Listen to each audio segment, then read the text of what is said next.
Hello and welcome back to another episode in A Year Gardening. Well, we're now into June and the garden is coming along in leaps and bounds. Got a lot of things I'd like to go through with you today. I'd like to show you first of all how the wonderful wildflower seeds are picking up. They're just coming through lovely now. There's some good colour in the garden and I'm really looking forward to how they're going to be progressing. During the course of this show we're going to be staying in the front garden and we're going to be lifting the daffodils. It's time to get those lifted and put into storage for a couple of months. We're going to be taking a look at the back garden and some work. In the last episode I did say that I was going to be setting out the track bed for the railway. But before I can do that, I've got to lay the base in, the foundation for the wall. So I've got a datum point to work from. The wall is where I'm going to be growing some succulents and some ivies and some ferns, just to add a little bit of character to the garden. Once I've got that baseline marked, then I can carry on from there. I've also got some bedding plants to put out. Actually quite a lot to do this time. So without further ado, let's start by lifting those daffodil bulbs.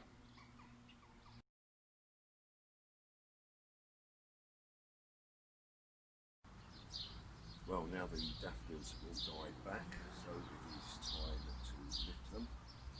And I've just cleared the markings away, and now we are going to just put ourselves about 6 to 8 inches away from.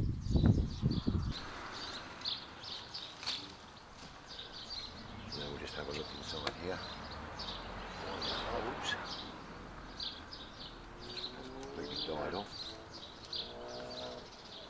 And we'll just knock off any excess soil and we'll pop them into the box where we're going to store them.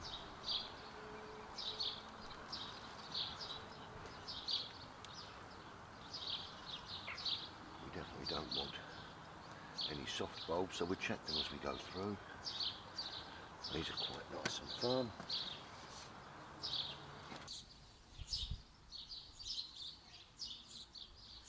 Once we've lifted all of these, we'll be putting them over into the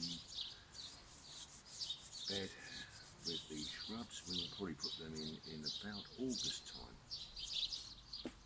Well, there we go. There's about 100 daffodil bulbs lifted and they're ready to go into a nice dry shed now.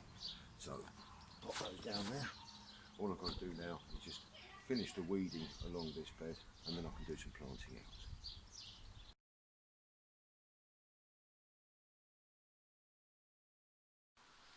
Well, today I'm back in the courtyard garden and what I'm going to be doing today is I'm going to be laying out the artificial grass on the concrete slab that used to be a bit of a driveway. Now some of you may be familiar with Danny Clark, the horticulturalist and garden designer.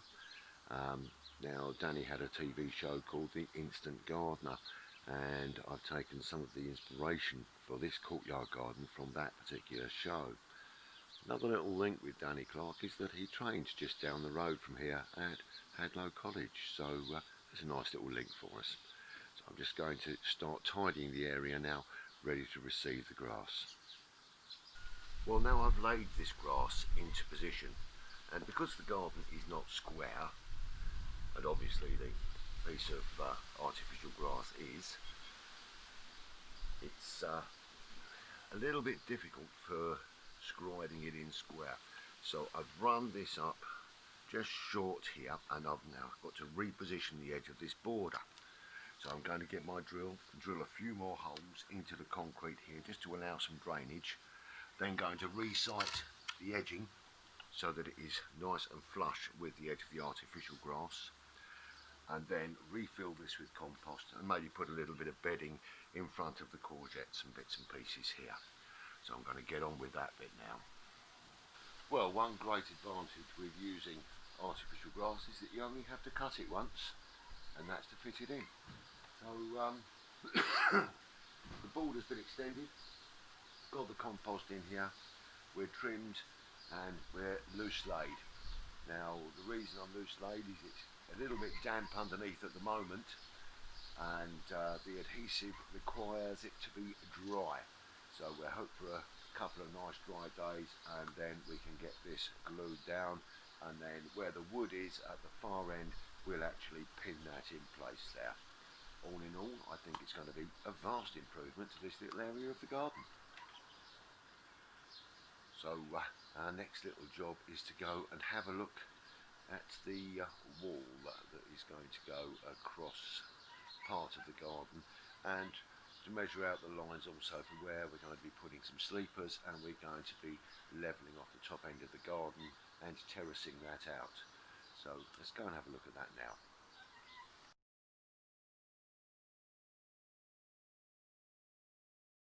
Well, this is the site for the new wall, and the first thing that I've got to do is I'm going to just dig a small trench along here and get it level with the spirit level, and this old clothes post here is going to form the foundation line for the wall. It's not going to be very high, so it's just going to need a little bit of sand and cement just to hold it into place. Once I've got this laid out and level, then I will measure off the amount that I'm going to need of sleepers to finish the levelling, and then we'll be levelling the top area of the garden, terracing that off and giving us a new feature for the rest of the garden. There are a couple of bits and pieces that I'm going to be doing in here, and I've ordered some new plants which are going to take about 3 or 4 weeks to come, and they're going to be some features in the garden as well. So all I'm going to do now is I'm going to start to prepare the trench across the turf here. We are now 17 feet, this blue line you see, 17 feet from the patio down here. I've measured it off, marked it out. All I now need to do is just cut along so that we've got a nice level line, level the ground out underneath, and then drop this old clothes post in to form the foundation. So I'll crack on with that now.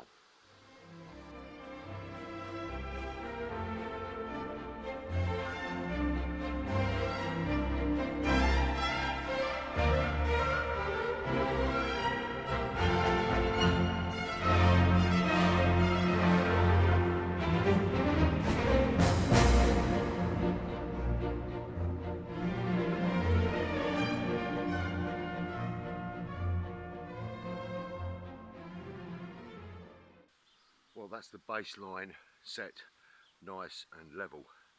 So now I'm just going to get some filler just to hold that in place, build the turfs back in round there. As you can see, we're going to be rising up a reasonable amount across the garden, probably around about 10 inches across there, and then we'll infill and bring this side of the garden back up to meet it.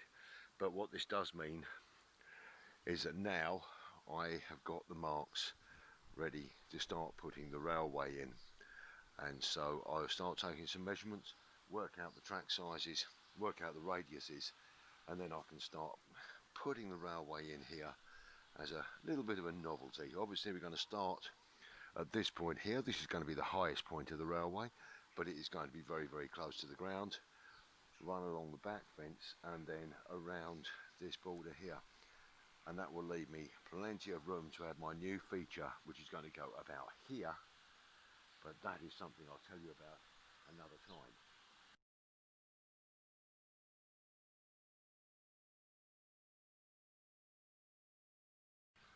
Well, another little job that I've been working on is fixing a little picket fence to the edge of the patio, and I've got 3 pieces up, 1 more to put in, so I'll just show you what I've been doing. So I have pre-marked where I need my fixings to be, so I'm just popping a pilot hole through where the fixing is going to go. I've got 1 marked on this end as well.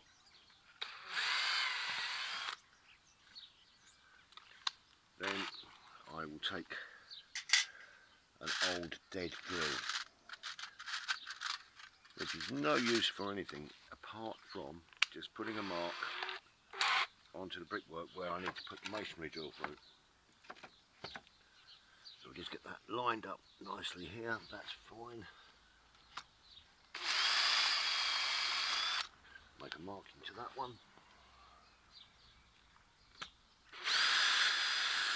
And a mark onto that one.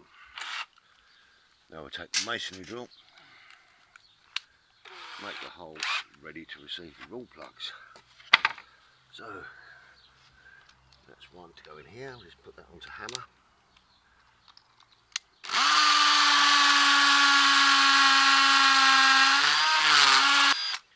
And we'll do the same over this side here.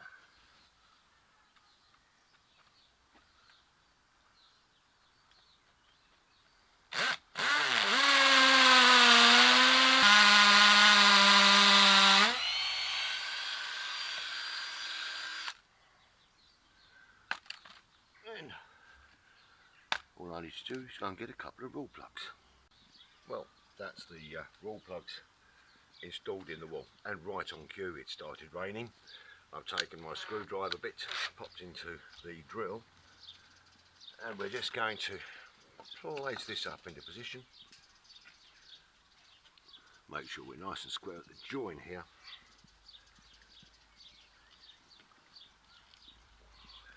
And we'll just pop the screw straight into the plug. Oh, it's still on hammer drill, look at that, that's bad. Let's put it on the screwdriver. And another one on this side here.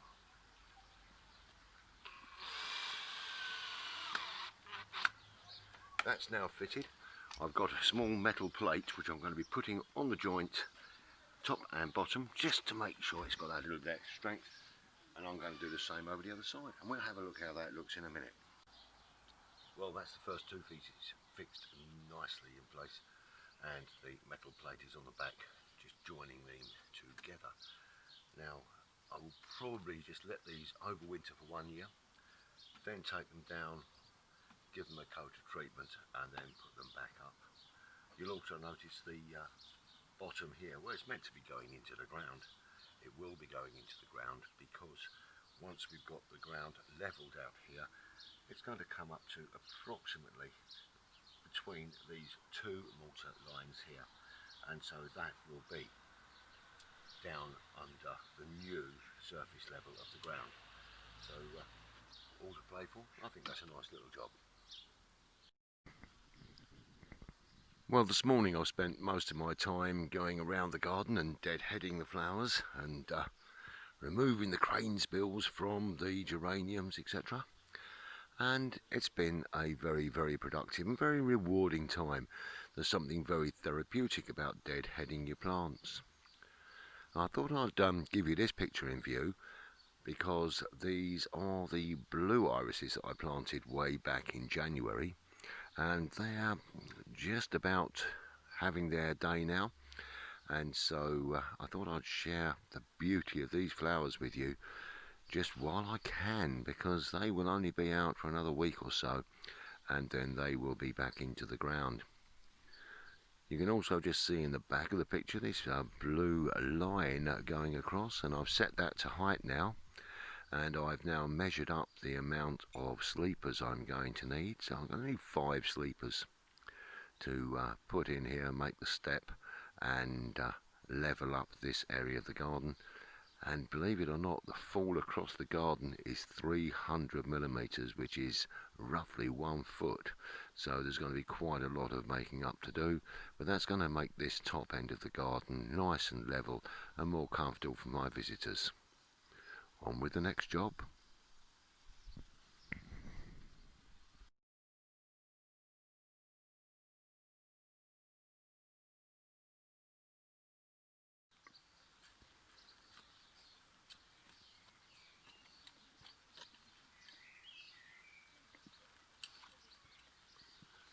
Well, I'm just preparing a small area here where I'm going to pop in some more bedding plants that we've been growing in the greenhouse. And they're in a reasonable nice state here to mix up and put outside. So I'm just going to lift a couple of plants here.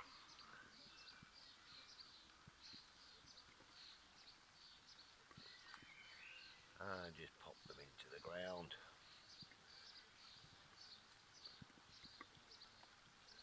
We'll do a little bit of a mix here. I've got to watch how many plants I'm getting out at a time.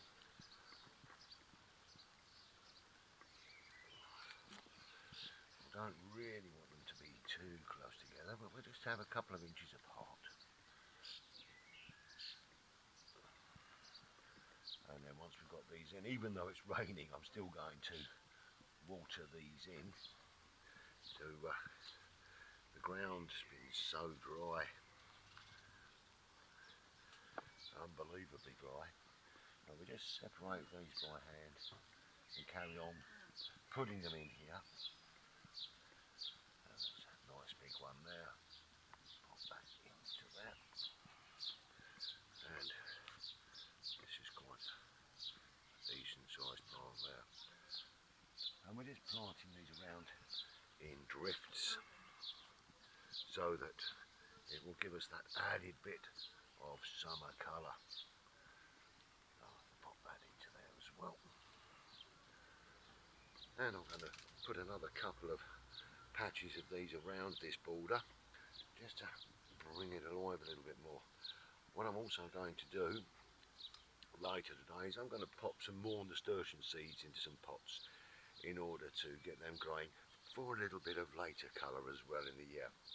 So all in all, I'm really pleased with the way this garden is looking now.